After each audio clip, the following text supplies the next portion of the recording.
Македонија денеска го празнува 24 мај, денот на сесловенските просветители. Ѓубрето Скопје ни го фрлаат на улица. Иако во метрополата има 4100 надземни и 100 подземни контейнери.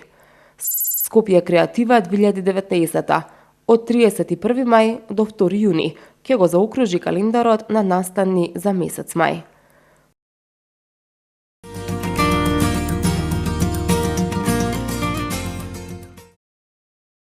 На 11 мај во 1860 година, според јулијанскиот календар, или 24 мај 1860 година според Грегоријанскиот, Македонија за прв пат го одбележува денот на сесловенските просветители и учители Свети Кирил и Методиј. Од тогаш, па се до денес, солунските браќа на овој ден го добиваат заслуженото признание за нивната улога во формирањето на македонската литература. Браќата Кирил и Методи се најмладиот и најстариот син на Лав и Марија, инаку богато византиско семејство кое живеело во Солун. Растејќи во побожно семејство, Кирил и Методи од најмали години биле учени да ги следат начелата на христијанството. Како високо образовани, браќата Кирил и Методи биле ценети во византискиот двор од каде добивале одговорни задачи, како на пример познатата Моравска мисија, која имала за цел ширење на христијанството кај народите во Византија и наметнување на византиската црковна власт. Кога хазарскиот цар Каган побарал од царот Михаил проповедници на верата во Исус Христос, тогаш на заповед на царот Кирил и Методи биле испратени меѓу хазарите. Откако го увериле Каган во верата Христова, тие го крстиле овој цар и голем број негови доглавници и уште помногу број народ. По известно време, солунските браќа во Цариград ја напишале словенската азбука од 38 букви и на тој начин започнале да ги преведуваат црковните книги од грчки на словенски. По смртта на Кирил на 14 февруари 869 година и Методи на 5 април 885 година, мисијата за ширење на христијанството и словенската писменост ја продолжуваат нивните ученици на чело со Климент и Наум Охридски. 24 мај, денот на солунските браќа Кирил и Методи, го празнува целиот словенски народ. Во 1880 година, папата Лав 13 ја вовел нивната слава во календарот на Римокатоличката црква, а во 1980 година словенските просветители Свети Кирил и Методи од страна на Јован Павле II биле прогласени за копатрони на Европа. Република Македонија денеска 24 мај го одбележува денот на словенските просветители Свети Кирил и Методи. По тој повод се одбележуваат низа свечености, а денешниот ден е прогласен за неработен ден за сите граѓани.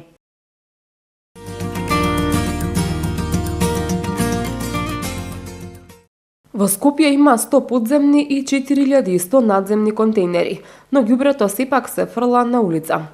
Иако јавното предпријатие Комунална хигиена тврди дека садовите за отпад редовно се празнат, забележително е дека преполните контейнери се редовна слика на македонската метропола. За разлика од високо развиените европски земји, каде што и свеста на населението е високо развиена, во Македонија се уште се зборува за важноста и потребата од рециклирањето, па дури се уште се апелира до граѓаните ѓубрето да го фрлаат во соодветни контейнери. За жал, иако живееме во модерно општество и речи се и да нема човек кој барем на неколку дена не ја напуштил државава и видел како се живее во големите европски и светски градови, повраќањето дома се продолжува со старите навики.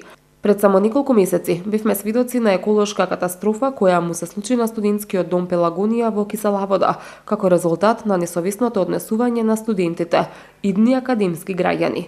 Расфрлан отпад и покрај многобројните апели од јавното предпријатие Комунална хигиена се забележува насекаде, а многу често граѓаните мака мачат да го погодат контейнерот, па ѓубрето завршува околу контейнерите, создавајќи мини депонии на секој чекор. Се обративме и до јавното предпријатие Комунална хигиена, од каде што велат дека динамиката на собирање отпад е за пофалба, а како пример ни посочија неколку европски градови, во кои за разлика од кај нас отпадот се собира 2 пати неделно. Сите садови за одлагање на отпадот се празнат 7 пати во неделата, односно еднаш дневно, иако нашата оперативна програма за работа предвидува тоа да се прави само 6 пати, меѓутоа ние поради потребите на терен со години наназад тоа го правиме еднаш дневно. Јас би сакала да напоменам дека во сите светски метрополи, еве на пример во околината на балканските простори, во Словенија, на пример во Хрватска, тоа се прави 2 до 3 пати во неделата, така што кај нас станува збор на вистина за една многу честа динамика. Макар што и покрај тоа се случува да имаме поплаки, дека контейнерите се преполнети или дека, например, не може да се одложи отпад, но тоа се должи на одредени други проблеми кои што треба да ги решаваме. На подземните контейнери, за кои што најчесто имаме поплаки дека на платформата се оставени различни типови на отпад, за жал, оваа појава не се должи на динамиката на собирање, бидејќи таа е навистина честа, еднаш дневно собирање на подземни контейнери кои што има зафатнина од 3 метри кубни е навистина многу честа динамика, така што овие садови никогаш не се преполнети, меѓутоа може да се случи да се заглави нивниот отвор од страна на стопански субјекти, институции кои што ги користат овие садови, исфрлајќи амбалажна, да речеме, амбалажен отпад кој што е со поголема зафатнина, на тој начин се заглавува, се блокира овој отвор и граѓаните можеби имаат и одредена претпоставка дека е заглавен, дека е приполнет контейнерот и својот отпад го одлагаат на платформата. Од друга страна, граѓаните се жалат дека во Скопје недостасуваат повеќе садови за одлагање на отпад. Неколку наши соговорници велат дека и покрај изградбата на нови згради во нивните населби, бројот на контейнери останал непроменет, па токму затоа и се преполнуваат за само неколку часа. Но од комунална хигиена го тврдат спротивното. Локациите на контейнерите не ги одредуваме ние, туку секторот за урбанизам и секторот за комунални работи при градот Скопје, меѓутоа работиме координирано во тесна соработка, онаму каде што значи според бројот на жители и бројот на новоизградени стамбени објекти ќе се покаже потреба дека има потреба да се постават повеќе садови, секако дека веднаш го правиме тоа и продолжуваме со сервисирање на овие садови. Без оглед на динамиката на собирање на отпадот од контейнерите, ѓубре во Скопје ќе има на секој чекор, се додека не почнат граѓаните да се однесуваат во согласност со нормите и правилата на урбаното живење.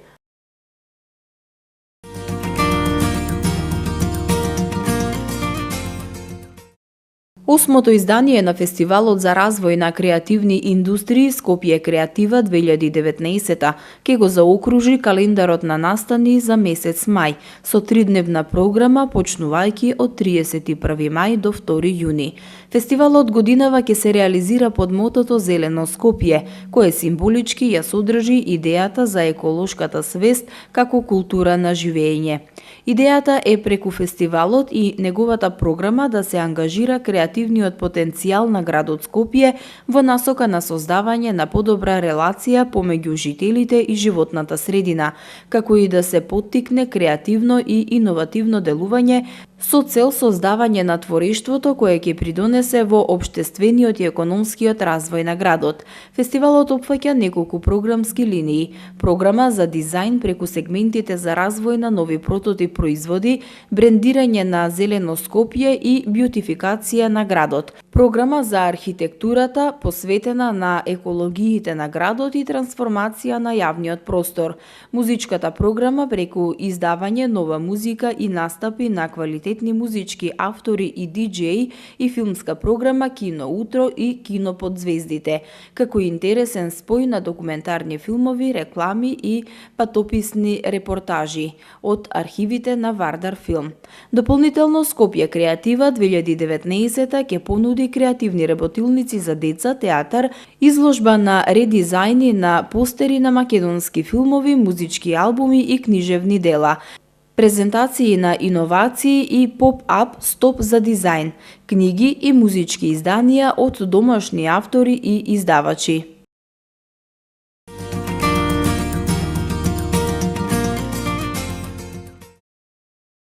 Побрзајте со проверката на вашата годишна даночна пријава во УЈП. Рокот истекува на 31 мај. Прскањето против комарци штетно влијае на пчелите.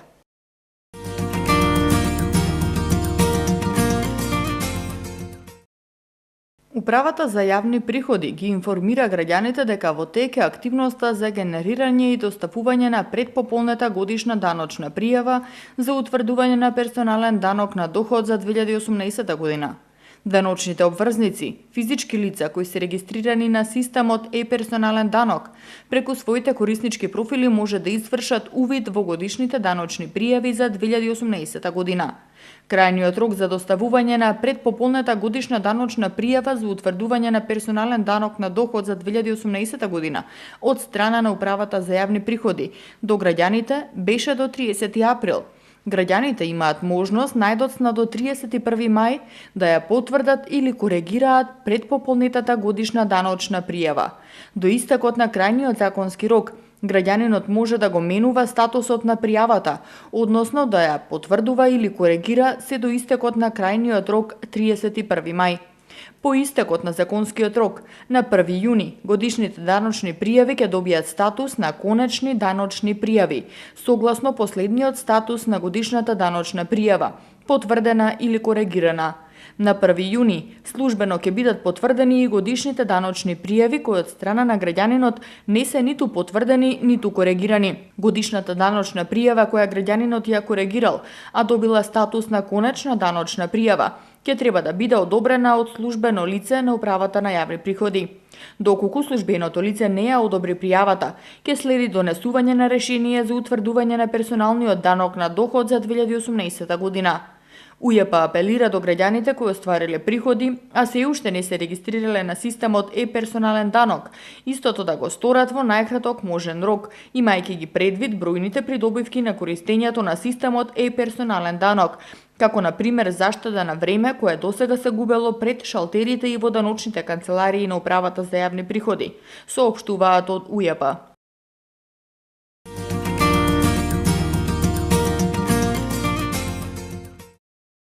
Пестицидите, болести, паразити и променливото време се главните причини за изумирање на пчелите. Пчеларите велат дека минатата декада изумреле огромен број пчели и доколку продолжи овој негативен тренд, на светот му се заканува глобална катастрофа. Според податоците, 1/3 од светското население зависи од пчелите, но овие инсекти се повеќе и повеќе ги снемува од нашата планета. Намалувањето на бројот на пчелите влијае на фармерите кои зависат од овие црно-жолти инсекти поради опрашувањето на растенијата. Како што велат пчеларите, проблемот е глобален, ама трендот е присутен и во нашата држава. Пчеларите за прва Скопска велат дека смртноста на пчелите се зголемува и се загрижени поради таа состојба.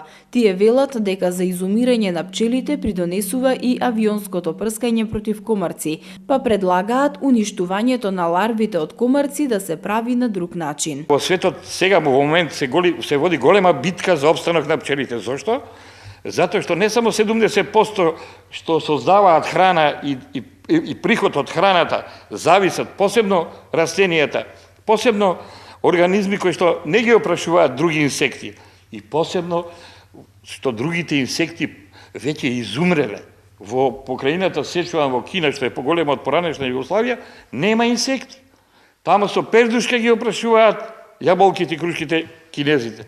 Зар така треба да се доведеме и ние? Затоа бараме заштита на државата и во овој правец. Медењето, односно пчеларството, како гранка доаѓа и медењето доаѓа во многу голема криза.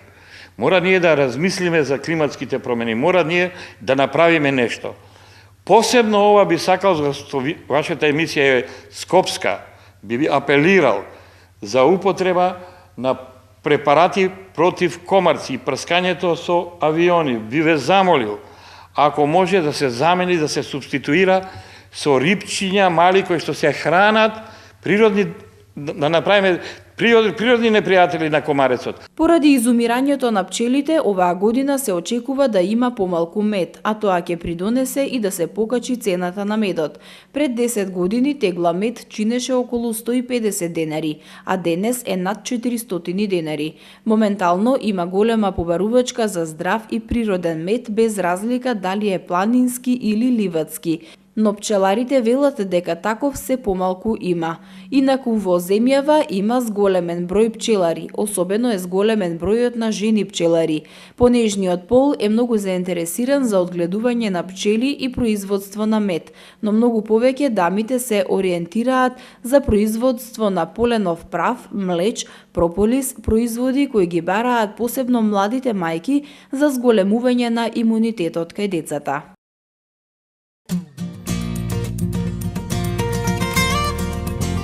Тоа беше се за ова издание на Урбаните вести. Ви благодариме на вниманието.